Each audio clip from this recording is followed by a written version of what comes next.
Drama serial Delhi तो है कि आने वाली इसमें आप देखेंगे कि जब खावर मोहित के बाप से कहता है कि आपका बहुत बड़ा एहसान है, आपने मेरी बेटी को अभी तक फूलों की तरह रखा हुआ है। तो सुनते साथ ही मोहित का बाप कहता है कि खावर कैसी बातें कर रहे हो, तुम्हें पता है कि वो मेरी अपनी बेटी है, बहू नहीं है। ये सुनते साथ ही खावर कहता है कि काश मैं भी उसे इसी तरह ही प्यार दे सकता अपने घर में रख के जैसे आपने दिया है। ये सुनते साथ ही मोहित का बाप कहता है कि ये सारी बातें सोचना छोड़ दो, तुम अब बस अपनी सेहत का ख्याल रखो, जितनी जल्द तुम ज़्यादा अच्छे हो जाओगे उतने ही ज़्यादा सबरीना भी खुश रहेगी। ये सुनते साथ ही खबर कहते हैं कि लेकिन फिर भी मैं आपका बहुत ही ज़्यादा एहसानमंद हूँ, मेरी बेटी को कभी भी कोई आँच ना आने दिएगा और मोहित जैसा हीरा लड़का तो शायद ही मेरी बेटी को कभी मिल पाता। दूसरे सीन में आप देखेंगे कि जब अबीरा कहती है सबरीना से कि सबरीना तुमने क्या समझा है कि मोहित से मोहब्बत करके उसे हासिल करके तुम मुझसे छीन लोगी, ऐसा हरगिज़ नहीं होगा। ये सुनते साथ ही सबरीना कहती है कि छीना मैंने तो नहीं है, आपने खुद ही मेरी झोली में मोहित को डाला है। ये सुनते साथ ही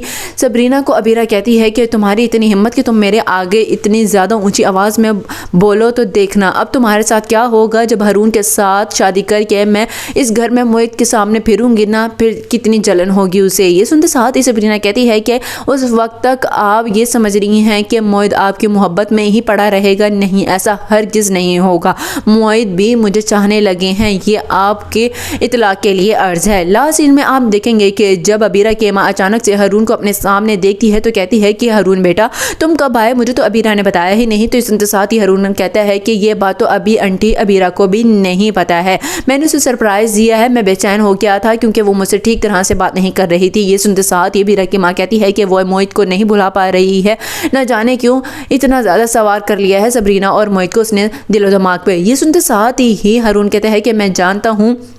इसलिए तो वापस आया हूँ और हमेशा के लिए लेकर ही जाऊंगा। साथ ही सुनते साथ ही अबीरा की माँ कहती है कि लेकिन अभी अबीरा शादी करने से इनकार कर रही है।